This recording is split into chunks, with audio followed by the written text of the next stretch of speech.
Hello everyone, welcome back to my official YouTube channel.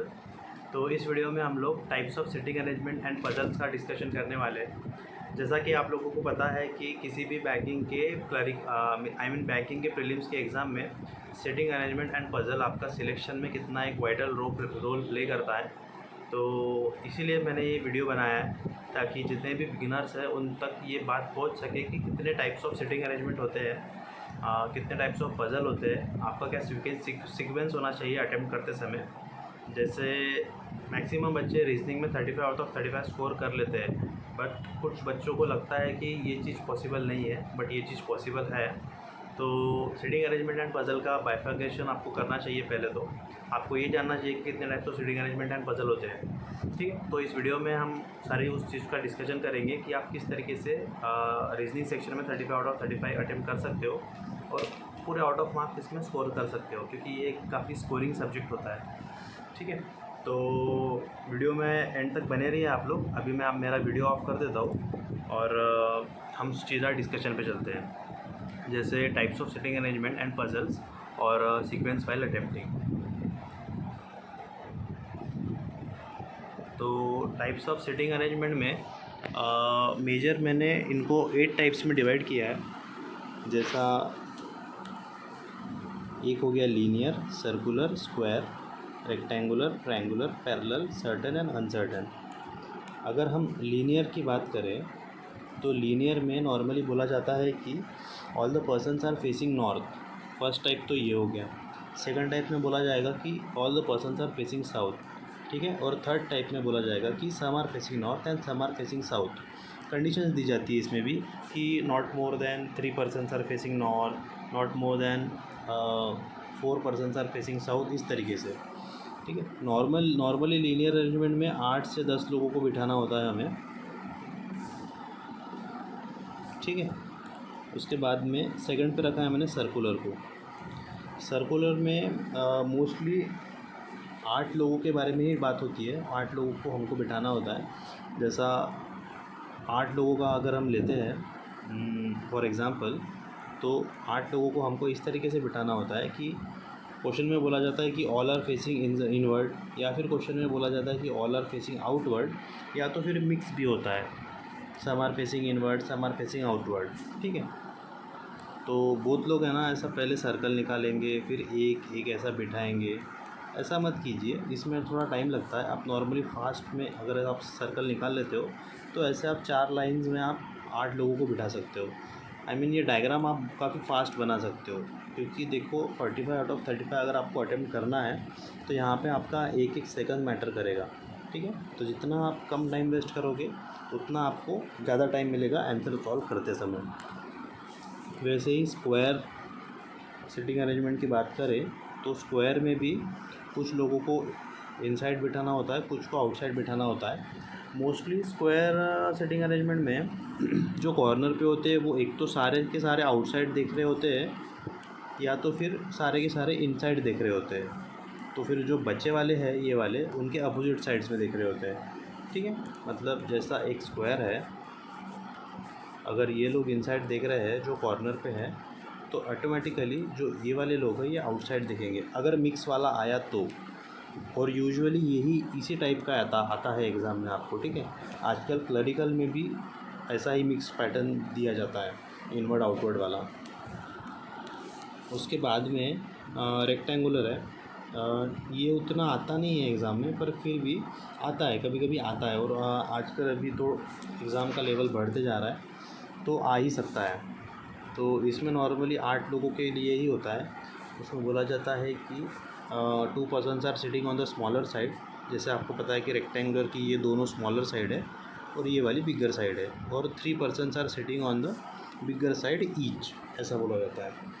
अगर 10 लोगों के बारे में बोला जाएगा तो उस हिसाब से आपको बताया जाएगा कि स्मॉलर साइड पे कितने हैं, बिगर साइड पे कितने हैं, ऐसा। फिर फिफ्थ में मैंने रखा है ट्रायंगुलर को। ट्रायंगुलर में नॉर्मली 6 लोगों के बारे में बोला जाता है, या तो फिर 9 लोगों के बारे में बोला जाएगा। अगर 6 लोगों के बारे में बोला गया है तो जो कॉर्नर पे होते हैं वो एक तो इनसाइड फेस कर रहे होते हैं, या तो फिर आउटसाइड फेस कर रहे होते हैं। और फिर साइड्स पे एक एक जन बैठेगा अगर 6 लोगों के बारे में बोला गया है तो, और अगर 9 लोगों के बारे में बोला गया है तो यहाँ पे 2-2 लोग बैठेंगे, ठीक है। उसके बाद में पैरेलल रो, ये मेरा one of the favourite question है, बहुत इजी लगता है मुझे ये क्वेश्चन। काफ़ी लोग है ना पैरेलल रो को इस तरीके से सॉल्व करते हैं, मतलब अगर 10 लोगों को बिठाना है तो वो ऐसा 10 ड्रॉ करेंगे पहले, 5 इधर फिर 5 इधर, ये वेस्ट ऑफ टाइम है। आपको सिंपली 2 लाइन ड्रॉ करना है और ऐसे 5 लाइन ड्रॉ कर लेना है, हो गए 10। आपको ये ज़्यादा क्विकली हो जाएगा आपका रैदर देन इससे, ये 5 फिर ये 5, इसमें ज़्यादा टाइम लगेगा, ठीक है। तो मैं हमेशा यही अपनाता हूँ, ठीक है। तो पैरेलल रो में 8 लोग होते हैं, 10 होते हैं, 12 होते हैं, 14 होते हैं, डिपेंड करता है। जैसा क्लरिकल में मोस्टली 8 से 10 लोगों का ही होता है, अगर पीओ एग्ज़ाम में आता है तो 12 से 14 तक चले जाता है इनका। उसके बाद में सर्टन वाले में भी कुछ लोग नॉर्थ देख सकते हैं, कुछ साउथ देख सकते हैं, ये मिक्स पैटर्न हो गया, या तो फिर बोला जाएगा कि all are facing north, all are facing south, इस तरीके से। और जो सबसे ट्रिकी क्वेश्चन होता है वो होता है अनसर्टन वाला। अनसर्टन में मतलब अगर क्लरिकल में भी ये क्वेश्चन आता है, वैसे तो नहीं आता है क्योंकि ये क्वेश्चन थोड़ा टफ होता है, लेकिन अगर आता है तो इस क्वेश्चन को आपको सबसे लास्ट में अटेम्प्ट करना है, ठीक है। ये क्वेश्चन काफ़ी टाइम कंज्यूमिंग होता है, काफ़ी ट्रिकी होता है, और इसमें काफ़ी सारी पॉसिबिलिटीज़ बनती है अनसर्टन वाले में। वैसे तो मैंने अभी तक एक भी एग्ज़ाम में देखा नहीं है, मेरे पिछले साल जितने एग्ज़ाम दिए, but you never know, they may give, ठीक है, क्योंकि जैसा आपको पता है कि अभी लेवल बढ़ते ही जा रहा है एग्ज़ाम का, तो ये आपका लास्ट होना चाहिए, ठीक है। ये हो गए टाइप्स ऑफ हमारे सिटिंग अरेंजमेंट, ठीक है। और एक बात, जैसा आप क्लरिकल अगर दे रहे हो, क्लरिकल एग्ज़ाम अगर आप दे रहे हो, जैसा मैं क्या करता हूँ, अगर क्लरिकल पेपर में अटेम्प्ट कर रहा हूँ तो मैं सभी क्वेश्चन है ना सीक्वेंस वाइज ही चलता हूँ, ऐसा नहीं करता हूँ कि पजल्स को स्किप करके बाद में करूँगा, ठीक है, ऐसा नहीं करता हूँ, क्योंकि क्लरिकल के पजल्स भी ईजी होते हैं और बाकी क्वेश्चंस भी ईजी होते हैं।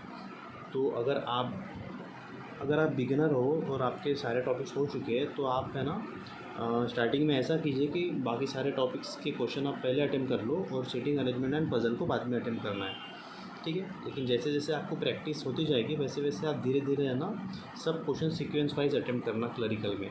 बाकी अगर पीओ एग्ज़ाम में आप सिटिंग अरेंजमेंट एंड पजल को आप बाद में ही अटेम्प्ट कीजिए और बाकी क्वेश्चंस पहले अटेम्प्ट कर लीजिए, ठीक है। तो ये हो गया टाइप्स ऑफ सिटिंग अरेंजमेंट। अभी हम चलते हैं टाइप्स ऑफ पजल पे। पजल बेसिकली मैंने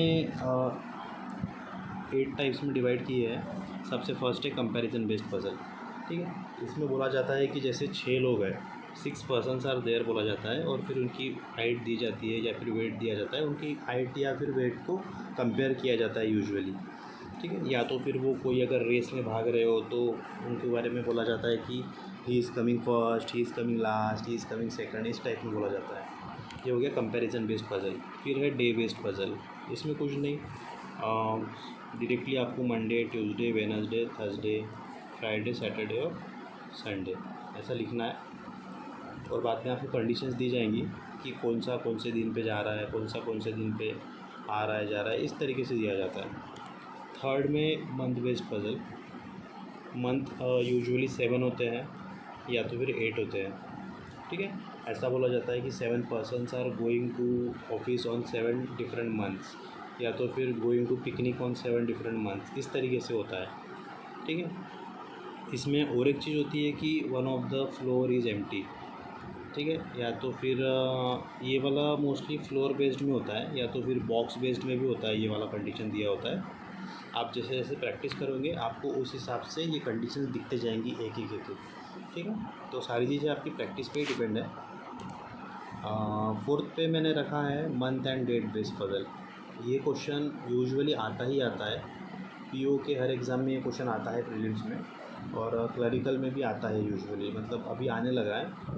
तो ये मेरा one of the favourite question है। इसमें जैसे मंथ अगर आपको दिए, समझ लो जनवरी दिया है, अप्रैल दिया है, जुलाई दिया है और सितंबर दिया है। तो जनवरी में 31 डेज़ होते हैं। सबसे पहले तो आपको डेज़ लिख लेना है इसके कि कौन से मंथ में कितने डेज़ होते हैं। अप्रैल में 30 होते हैं, उसके बाद जुलाई में 31 होते हैं और सितंबर में 30 होते हैं।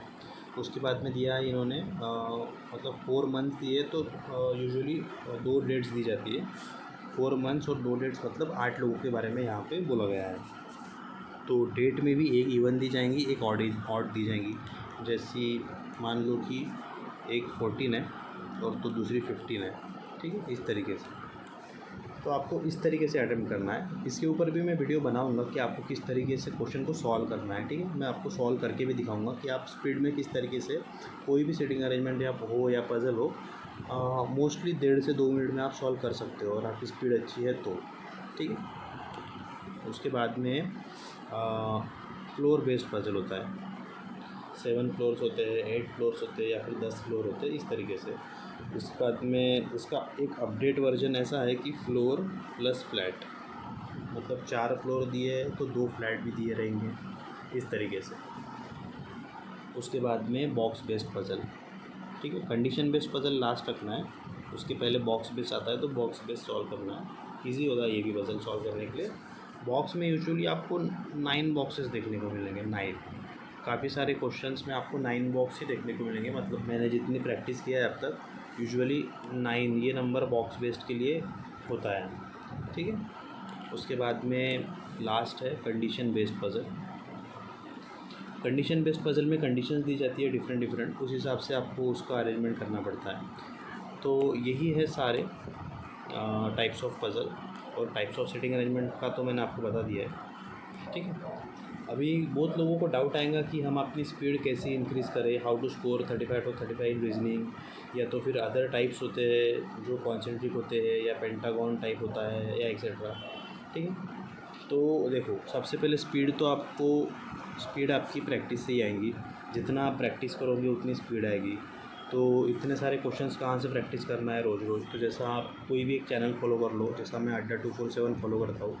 वहाँ पे अगर रीजनिंग की बात करें तो शुभम सर भी पढ़ाते हैं, संतोष सर भी पढ़ाते हैं। उनका रोज़ का 1 घंटे का होता है सेशन, वो सेशन देखो आप। जितने चाहे आपको उतने सेशन मिल जाएंगे यूट्यूब पे उन लोगों के, इतने क्वेश्चंस मिल जाएंगे आपको, प्रैक्टिस को कम पड़ जाएंगे इतना। तो अब वहीं से प्रैक्टिस करना है, मैं तो वहीं से करता हूँ। उसके बाद में 35 आउट ऑफ 35 कैसे स्कोर करना है रीजनिंग में, इसके ऊपर मैं एक सेपरेट वीडियो बनाऊंगा। फिर भी मैं आपको शॉर्ट में यहाँ पे बता देता हूँ कि ये स्कोर आपका एक तो प्रैक्टिस से आएगा और दूसरा आएगा सेक्शनल मॉक्स से। आप जितना हो सके सेक्शनल मॉक्स लगाओ, कोशिश करो कि आप 35 आउट ऑफ 35 अटैम्प्ट कर पाओ। आप इजीली कर सकते हो, मैंने हमेशा किया है, बहुत बार किया है। आपको मैं सेक्शनल मॉक्स के वीडियो भी दिखा दूँगा जो मैं देता हूँ हमेशा, ठीक है। आप किसी के भी दे सकते हो, अड्डा 247 के दीजिए, प्रैक्टिस मॉक के दीजिए, ऑलियो बोर्ड के दीजिए। आप सेक्शनल वाला देते रहिए, सेक्शनल मॉक से ही आपका स्कोर बढ़ेगा। I mean 35 आउट ऑफ 35 आप अटेम्प्ट कर पाओगे रीजनिंग में, क्योंकि मैक्सिमम बच्चे कर लेते हैं। और जिनको नहीं हो पा रहा है, जो बिगिनर्स है या फिर जिनका आधे से ज़्यादा पोर्शन कवर हो चुका है पढ़ के अभी तक, वो सेक्शनल मॉक्स देना चालू कर दीजिए। सेक्शनल मॉक्स आपको काफ़ी हेल्प करेंगे, काफ़ी हेल्पफुल रहेंगे आप लोगों के लिए। उसके बाद में और कुछ टाइप के सीटिंग अरेंजमेंट एंड पज़ल होते हैं, जैसा कॉन्सेंट्रिक सर्कल के बारे में होता है, या तो फिर पेंटागन टाइप होता है। तो ये सब है ना, आप जैसे जैसे मॉक्स दोगे ना, फुल लेंथ मॉक या फिर सेक्शनल मॉक, उनमें आपको ये क्वेश्चंस देखने को मिलेंगे। वैसे तो ये क्वेश्चन यूजुअली नहीं आते हैं प्रीलिम्स में, फिर भी आप लोगों को है ना इन क्वेश्चंस का एक थोड़ा नॉलेज होना चाहिए कि पेंटागन में कितने साइड्स होती है, हेक्सागन में कितने साइड्स होते हैं, कॉन्सेंट्रिक बोला है तो मतलब कॉन्सेंट्रिक बोला है तो किस टाइप से रह सकता है वो पज़ल। इन सारे बातों के बारे में आपको नॉलेज होना चाहिए, ठीक है। तो यही था हमारा सीटिंग अरेंजमेंट एंड पज़ल का पूरा, मैंने आपको बता दिया है कितने टाइप्स है। अभी मैं एक एक करके नेक्स्ट वीडियो में आपको देखने को मिलेगा कि किस तरीके से सॉल्व किया जाता है, इसको क्या ट्रिक्स होती है, क्या की पॉइंट्स होते हैं, वो सारी बातें मैं बताऊंगा। एक एक वीडियो बनाऊंगा मैं उसके ऊपर अभी, ठीक है। तो आप लोग मेरे साथ जुड़े रहिए, और जुड़े रहने के लिए क्या करना है आप लोगों को तो पता ही है। और आपको कुछ भी क्वेरी आती है तो आप मुझसे टेलीग्राम पे कनेक्ट कर सकते हो। कोई भी आपको छोटे से छोटा डाउट आता है, आपको नहीं कुछ समझ में आता है, तो आप टेलीग्राम पे मुझसे कनेक्ट कर सकते हो। वो क्वेश्चन आप मुझे भेज देना कि मुझे ये नहीं समझ में आ रहा है, तो मैं आपको रिप्लाई करूँगा वहाँ पे, ठीक है। तो बने रहिए मेरे साथ, स्टे कनेक्टेड। चलो मिलते हैं नेक्स्ट वीडियो में। Thank you so much.